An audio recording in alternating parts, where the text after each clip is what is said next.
This week we have a new Parsha and a new villain. Jacob escapes from Esau, who wants to kill him.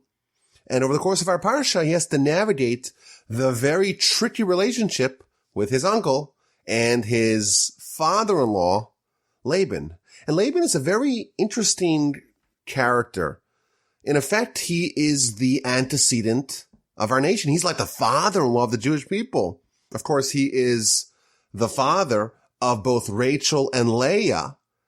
And in fact, the Midrash tells us that he's also the father, via a concubine, of Bilhah and Zilpah. So the four wives of Jacob all are the daughters of Laban. But he's portrayed as somewhat of a villain. And he is, at least according to one opinion of the Talmud, the grandfather of Balaam, of course, one of the worst enemies of the Jewish people. And what I want to do today is I want to examine what I think is perhaps, at least at first blush, an inconsistency in the Torah's portrayal of Laban. So, of course, Laban, he appears twice in extended narratives in the book of Genesis. Of course, in chapter 24, 2 weeks ago, we read Parsha's Vayeitzei. Isaac needs a spouse, and Abraham hires his right-hand man, Eliezer, go travel to my family and go find a spouse for Isaac. And we know the story. Eliezer comes and he arrives at the well and he meets Rebekah. Eventually he gets introduced to Rebekah's family, which consists of Laban, Rebekah's brother, and Besuel, which is Rebekah's father. And he has to negotiate to get them to agree to send Rebekah back home with him. And of course, the whole Parsha this week is dedicated to Laban. And if we look at his whole story, we look at his persona, we do see that he has several glaring flaws. So for example, the Torah always highlights the fact that he has a rapacious desire for money. When he sees Rebekah and she's wearing the jewelry given to Eliezer, he runs to go see if there's any jewelry for him. And when he meets Jacob in our Parsha, the verse says that he hugs him and he kisses him. And Rashi tells us that actually what Laban is doing here is he's expecting Jacob, like Eliezer, to come with all kinds of money and all kinds of gems. But of course, Jacob arrives empty-handed.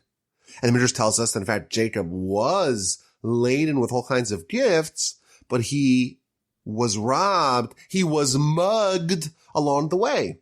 So Laban sees Jacob coming and he's like, where's the money? Where's the gold? Where's the silver? Where's the jewels and diamonds? And he starts hugging him. And as he's hugging him, he's checking, and then he kisses him. Maybe he's hiding in his mouth. Laban is clearly portrayed, at least one of his flaws, is that he has an insatiable desire for money. And of course, he is also deceptive. He perpetrates this really dishonest switcheroo. He makes a deal with Jacob. I'm going to give you Rachel, my younger daughter. And after 7 years of work, Jacob has fulfilled his part of the deal. And Laban reneges and he supplants Leah instead of Rachel, despite all of Jacob's safety measures. And then when Jacob is hired to work for Laban, Laban consistently changes the terms. We're told that he changes the terms 100 times. A deal with Laban, it's not a deal. He retrades quite dishonestly. He is not exactly the model boss. Over the course of these 6 years, Laban changes the terms of Jacob's employment 100 times, which is an average of once every 3 weeks. But nonetheless, Jacob becomes tremendously wealthy. So we see that Laban does have some quite discernible flaws, and I think he's also quite shameless. When Jacob awakes the next day and he discovers about the switcheroo, he runs to Laban, he demands an explanation, and Laban responds that, well, our custom is that we give first the older daughter, then the younger daughter. Why didn't you tell me this 7 years ago? That, of course, is not addressed by Laban. But he makes this shameless request. I'll give you Rachel as well, but you have to give me 7 more years of work. Laban is full of guile. He is full of dishonesty, but Jacob is the absolute paragon of integrity, and he works for 7 more years. And over the course of the 20 years living together, after Jacob essentially becomes wealthy and Laban feels that he lost out, Laban becomes resentful and angry and envious. And Jacob is concerned that Laban's going to seize his family, now comprised of 4 wives and 12 children. So Jacob has to flee overnight to run away from Laban. And Laban pursues, and there is a standoff, and thanks to miraculous divine intervention, Laban's worst impulses are quelled, and they strike a deal, they set up a DMZ, and each go their merry way.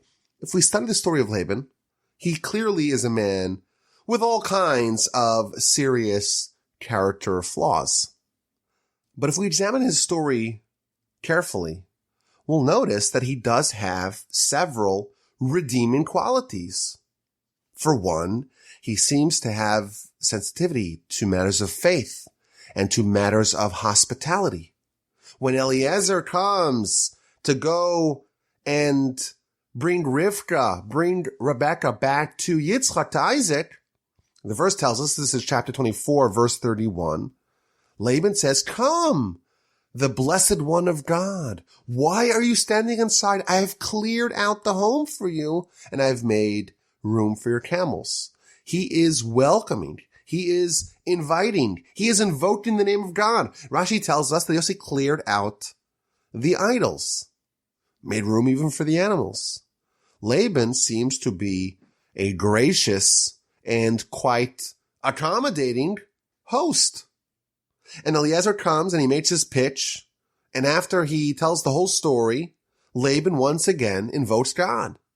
This is chapter 24, verse 50. And Laban and Bethuel said, "From Hashem, from God, this matter has come." It's clear that God is the one who is putting these 2 people, Isaac and Rebekah, together. We cannot speak to you, not good and not bad. Laban is telling us that this union of Isaac and Rebekah is God's handiwork. Laban is a believer.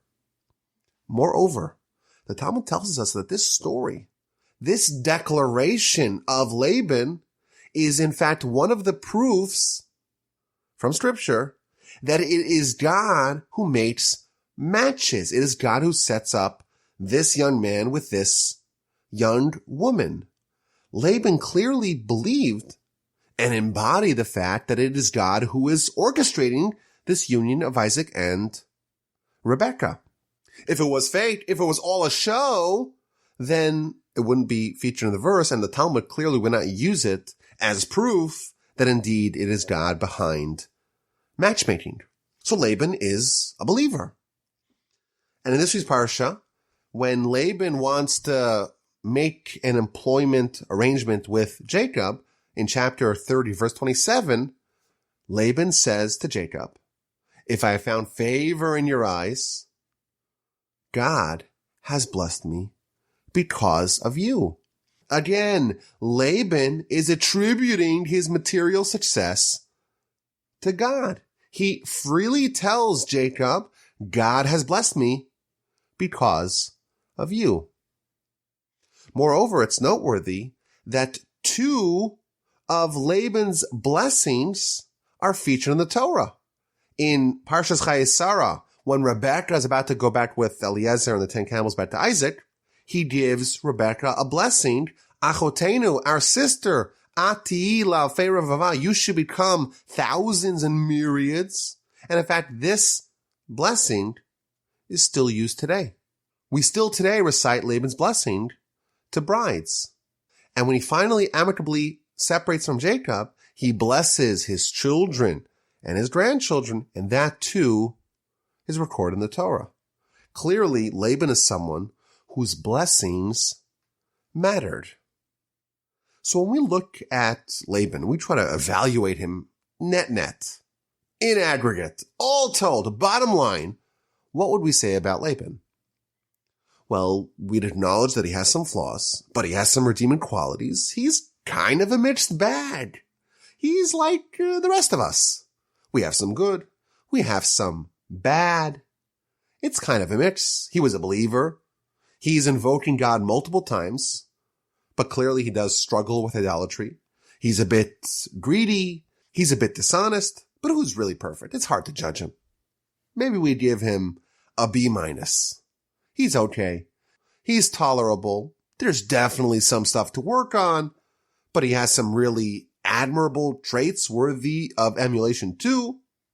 I think that would be a safe assessment of Laban if we were the ones who had to evaluate him. But it's really interesting that the Torah has a very different verdict for Laban. Besides for his two storylines in Genesis, Laban also makes a passing appearance in the book of Deuteronomy. And what we read is quite shocking. This is during the declaration of the first fruits. When you have a first fruit, you put it in a basket, bring it to Jerusalem. This is in Deuteronomy chapter 26. The verse says, you go to Jerusalem and you bring the fruits and you make a declaration and you say, the Aramean, which is Laban, he destroyed my forefather.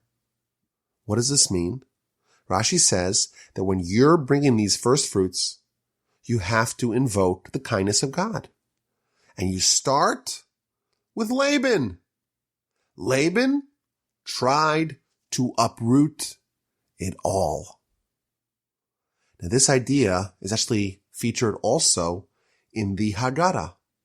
Every Passover, we read about Laban. And there's, again, a very shocking verse. We're talking about how God saves us. And in every generation, there's someone, there's some force, there's some people that tries to destroy us. But in every generation, the Almighty rescues us. And then we start talking about various times in history when our nation was in peril. And we start with Laban the Aramean. Look at what he tried to do to Jacob. Pharaoh in Egypt only decreed the death sentence on the males. In Egypt, Pharaoh wanted all the males to be thrown into the Nile. But Laban, he sought to uproot the entire people. We gave Laban a B-. In the Haggadah and in scripture in Deuteronomy, we're told that Laban is such a villain. You think Pharaoh's a villain? This is a super villain. And he's way worse than Pharaoh. Pharaoh only wanted to kill the males. The women he was fine with. Laban wanted to destroy it all. And therefore he's that much worse. So of course there's a lot of questions to ponder. Why are we starting Haggadah or this portion of the Haggadah with the threat of Laban? What's the relevance to the story of the Exodus and the Passover? Whoever thought of putting Pharaoh and Laban together? What an unusual duo. And just parenthetically, what this means is that, like we've spoken about in the past, the Egyptian experience was constructive. It seems like what's happening between Jacob and Laban is a mirror of what the Jewish people had to endure in Egypt. And thus, we must conclude that the tribulations that Jacob and his family had to endure with Laban, that was there, again, to be constructive and to make Jacob and his family emerge stronger from that experience. In fact, if we do examine these stories, they do seem to parallel each other. So, for example, at the end of our Parsha, Jacob absconds from Laban. And the verse tells us in chapter 31, verse 22, it's the third day. Laban's informed that Jacob has fled. He mobilizes his brothers and they chase him down. And Laban finally catches up to Jacob on the seventh day. Now compare that to Pharaoh. In Exodus chapter 14, You look at chapter 14, verse 5, and especially in Rashi, it says the same thing. 3 days after the Jewish people escape, Pharaoh's informed, and he chases them down, and he catches up to them on day 7, and that's when the splitting of the sea happened. What an interesting parallel. We're told in the sources that Laban and Pharaoh have some overlap. They're similar kinds of villains. It's just that Laban's way worse. And here we see parts of the story of Laban and Pharaoh seem to be identical. It's almost as if we could say that Jacob's escape from Laban is almost like a dry run of the Exodus. Ain't that interesting? And it makes you wonder, is there perhaps a dry run of the splitting of the sea, of the war with Amalek, of the Sinai revelation?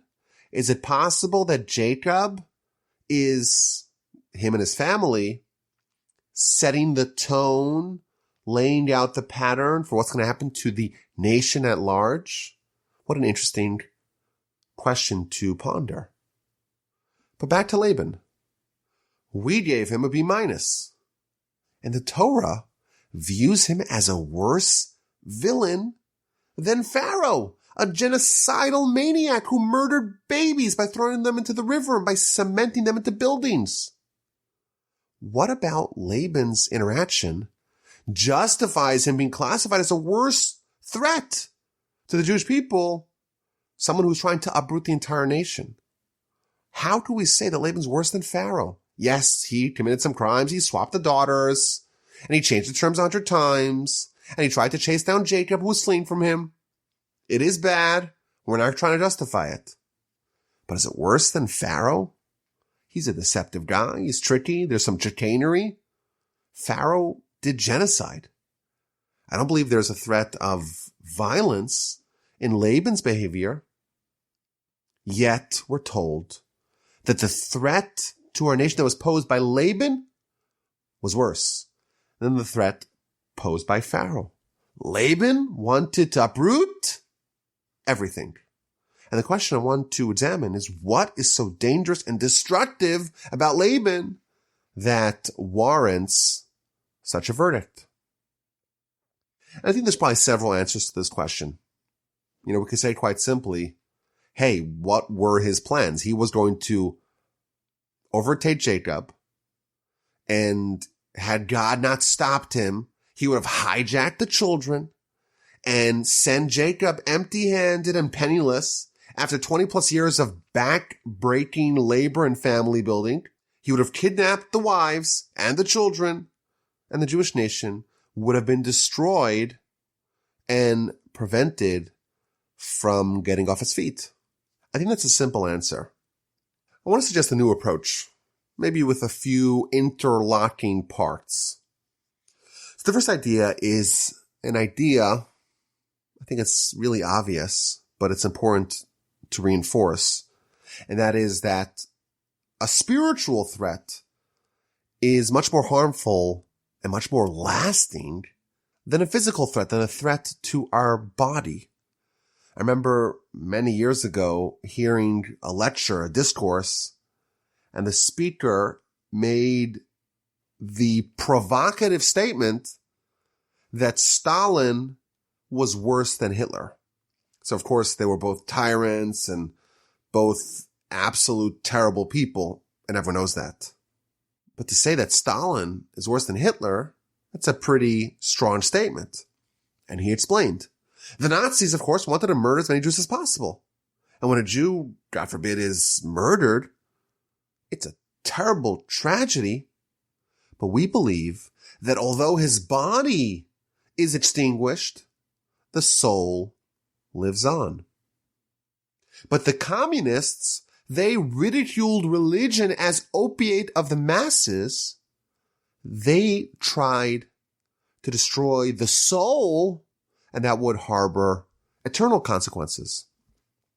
So I think one perspective we have to have with this comparison between Laban and Pharaoh is to say that Pharaoh wanted to attack us physically. Of course, that's dreadful. But Laban wanted to attack us spiritually. I think that's definitely a component of the answer. But in addition, I think that the state of the Jewish people now as a small family, this is when the nation is getting started. This is the formative years of the Jewish people. We're at the nascent stages, laying down the foundations, the pillars of this nation. The 12 sons of Jacob are going to be the 12 tribes of Israel. Now it's a family, burgeoning into a tribe and eventually a nation. The formative years of any enterprise are the most crucial. The beginning of the initiative, that's the most important part. This is the time when the entire initiative is vulnerable. Any disruption can permanently destroy it. Once there's momentum, you have some energy already, then maybe you have some more wherewithal to withstand more adversity and bounce back quickly.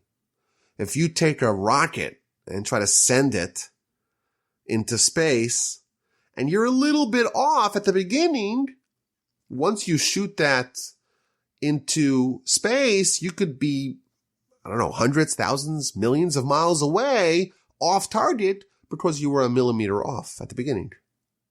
Laban is coming to attack the Jewish people at a different time in their development.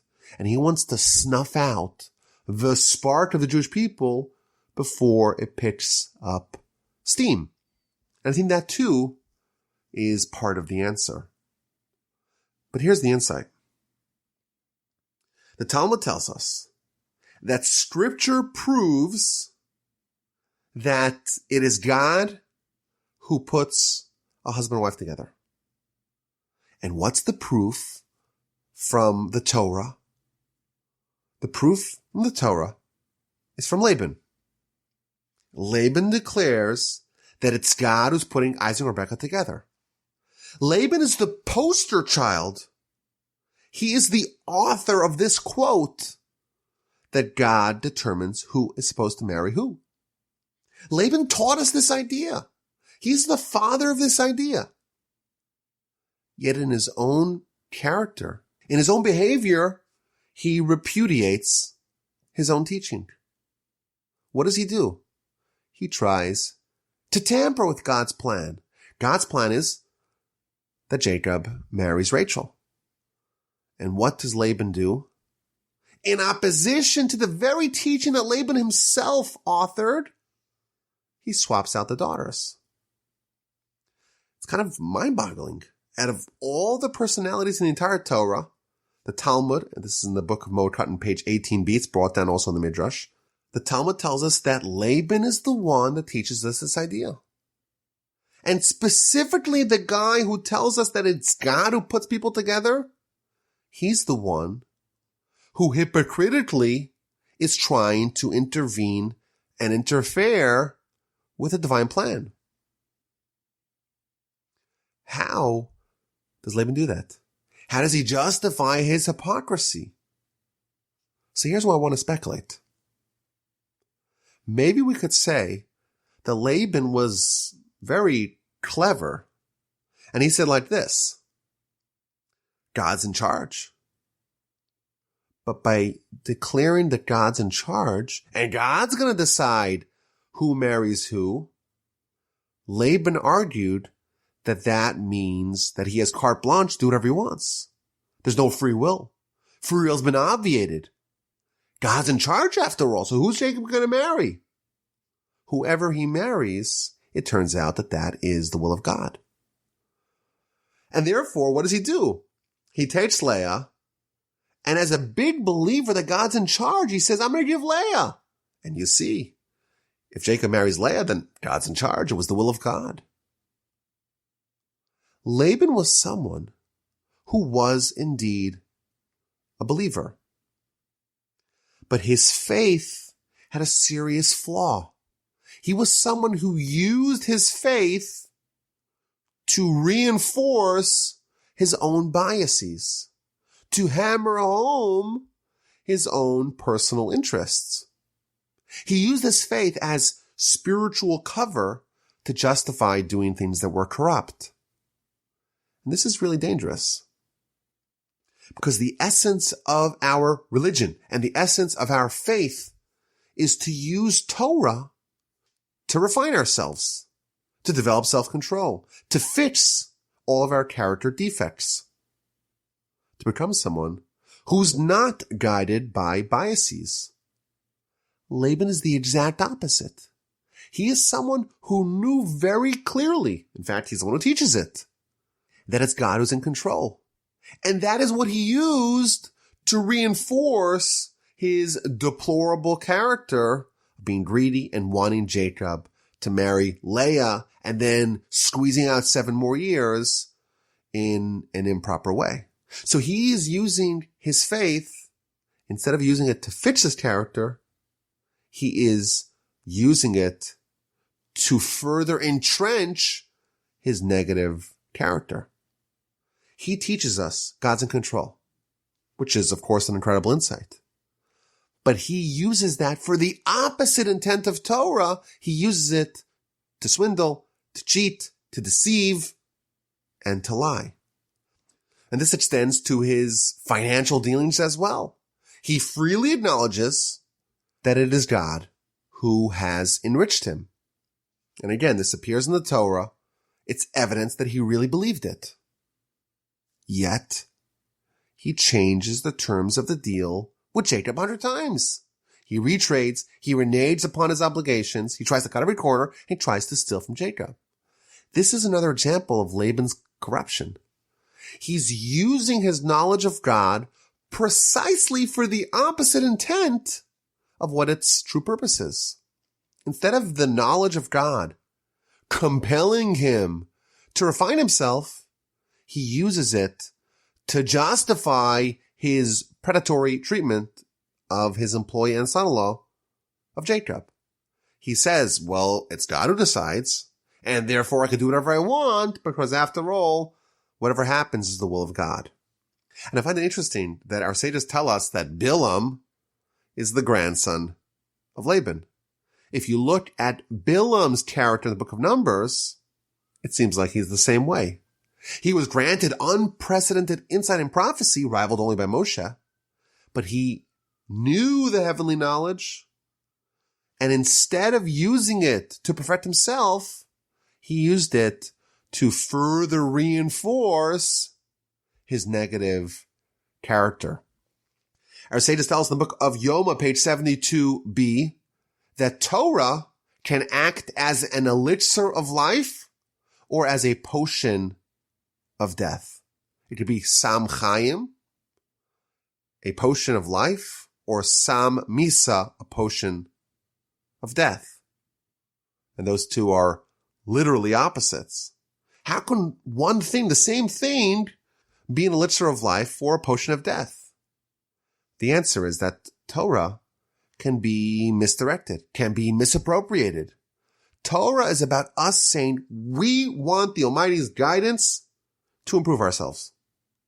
And the second we start off and say, no, I want to use the Torah for my will, to achieve my preconceived, pre-desired result. I want to shoehorn the Torah to conform with my will. I want to adapt the Torah to what I want to reinforce my negative character, my biases, instead of us trying to fit in to God's prescription. That's the corruption of Torah. And used in that circumstance, Torah indeed is a potion of death. Laban was very dangerous. Everything he did wrong, he could provide you justification, chapter and verse, for his corrupt behavior. He knew it. The Torah tells us clearly that he was someone who really had developed his understanding of faith. But he twisted and contorted it to conform with his biases and his base desires, and such a force threatens to uproot everything. Pharaoh, terrible guy, but he was a total heathen, a total idolater, a demigod, a genocidal maniac, a dreadful person. But Laban is even more dangerous. And yes, we see many admirable qualities in Laban, but his relationship with faith is exactly the opposite of the intent. And the Torah, the knowledge for him, was a potion of death. We see Jacob. He's the model of what it's really supposed to look like. Jacob makes all his contingency plans. He prepares for every possible eventuality. And nevertheless, things backfire and Leah is supplanted for Rachel. How does he respond? He responds calmly. He recognizes that this is the will of God. He acknowledges that this is obviously what the Almighty wanted, and he adapts accordingly. Jacob's faith is determining his behavior and not vice versa. And you contrast that with Laban. Laban is changing the deal 100 times. He's doing that because he is unwilling to accept the message of God. The idea that God's sending him a message that he needs to change his behavior, that never occurs to Laban. And this is a very valuable lesson to us. The Torah, of course, is bursting with insights, with wisdom, but it's a double-edged sword. It could change our lives. It can improve our lives. It could get us to live for a higher purpose, to live a meaningful life. It could get us to improve ourselves, to refine our character, to develop self-control. It's the best formula for character improvement. It's the elixir of life. But there is a scenario where Torah not only doesn't help us, it's deadly. It's harmful. It's a potion of death. And Laban is the prime example of that. He was a developed scholar of theology and is justly credited as such. But he never said, let me use this to change myself.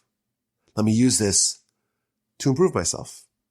Rather, he co-opted Torah for his own nefarious uses. He used his knowledge for evil.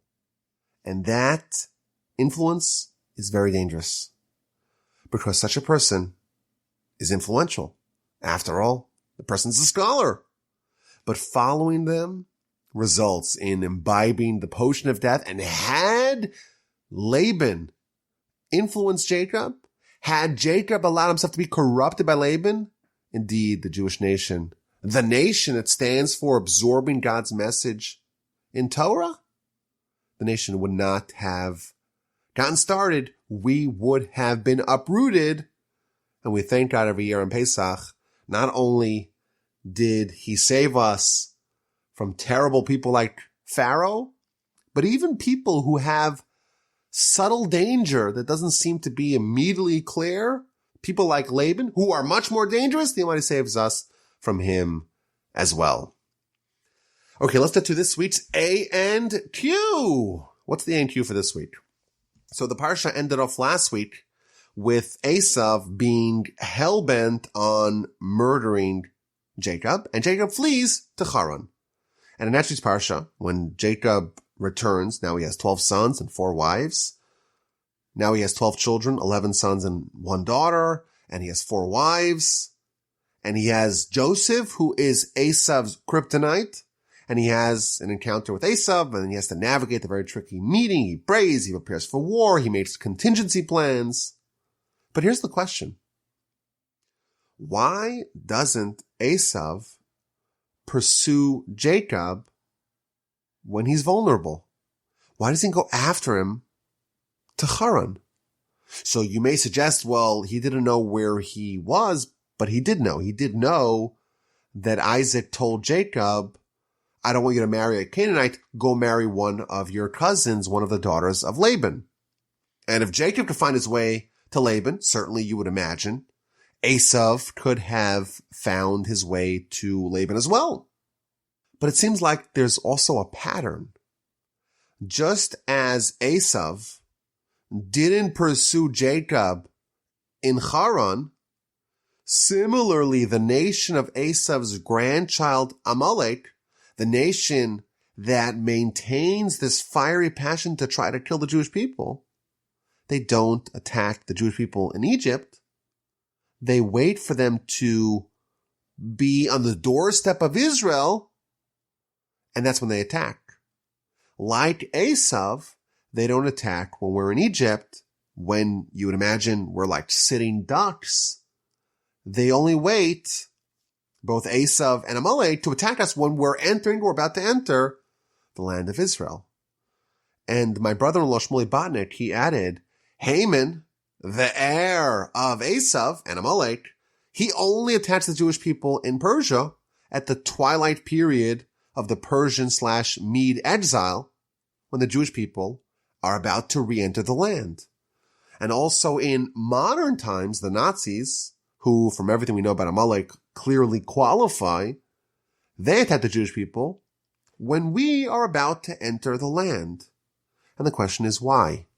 This particular force, that's the antithetical force of the Jewish people, it seems like there's a pattern. They only attack us when we're about to enter the land, or we are on the doorstep of entering the land. And the question is, why? If you have an answer, email me, rabbi@gmail.com. Now, last week, we had a question as to why Jacob had to get the blessings in a deceptive manner, in this circuitous manner. And again, like we do every week, I got loads and loads of responses. And by the way, if you give me a response and you don't get a response back, what I try to do is I batch them together, all the emails. And before I record the next week's podcast, I make sure I answer all the people that answered the previous week's A and Q. So if it's been 4, 5, 6 days since you sent the email, I'm just waiting to do it all together at once because it's just more efficient for me. So the question is why? And I got a bunch of answers. Again, the audience that we have at the Parsha podcast is just the best one that there is. So the answers were interesting and provocative and insightful and just wonderful in every way. But some of the themes that appeared in multiple responses is the idea of Jacob being forced, being trained, if you will, to utilize the good, so to speak, of Esav for its intended purpose. And the idea being that, of course, we know that we have a Vayeitzei Tov, a good inclination, that's trying to motivate us to do mitzvos and to connect to God. And of course, we have an evil inclination, and that's trying to push us away from God. And when we say the Shema, and we recite the first verse of the first paragraph of the Shema, we say that we have to love God with all our hearts. B'chol levavcho, with all our hearts, multiple hearts. And the question is, you only have one heart, so what's it talking about? And the answer, says Rashi, based upon the Talmud, the book of Brachos, that we have to love God with both our good inclination and our bad inclination. And Jacob is someone who really perfected worshiping God, loving God with his good inclination. But there's one aspect of his life that really has yet to be consecrated for the worship of God, and that is the evil inclination. And thus, Jacob needs to be trained and to be guided and to be coaxed to do something which is against his nature, that he really resisted. He didn't want to do it. And that is to say, act like Esav, deploy your evil inclination for its intended purpose. And thus he does it based upon the instruction of his mother for the good reason, that the vital reason that it needed to be done. I think there's an aspect of this that he literally dresses up like Esav. He puts on Esav's clothing. It's almost as if Jacob had a role to fill and Esav had a role to fill, but Esav was derelict in his duty, and Jacob has to fulfill not only his role, but Esav's role too. And in this week's Parsha, Rashi tells us that Jacob and Esav were twins. According to one opinion, Rachel and Leah were also twins. And the older one of these cousins, Esav, was supposed to marry Leah. And the younger one, Jacob, was supposed to marry Rachel. And thus, there is an idea that Leah was destined for Esav. But Jacob ended up with her. And that's the idea. That Esav had a role to play. And like we spoke about last week, he failed. And who picked up the slack? Who fulfilled the role of Esav for him? That's Jacob. And that's why he ends up with the intended, so to speak, Leah, the intended of Esav. And like we mentioned last week, there was a second Esav who came from Jacob. And the way things worked out is that Jacob ended up fulfilling both of them. It's a very tantalizing question. What's going to be in the end of days in the Messianic era? Is there going to be a reclamation project for Esav? That is a very interesting question that maybe we'll talk about sometime in the future. I thank you all for listening. I hope everyone has an amazing Thanksgiving and a fantastic and fabulous Shabbos, and a hearty Mazel Tov again to Michael Rosen. And thank you so much for your sponsorship. If you want to sponsor an upcoming episode of the Parsha podcast, or if you want to reach out with any questions or any comments, my email address is rabbiwalby@gmail.com.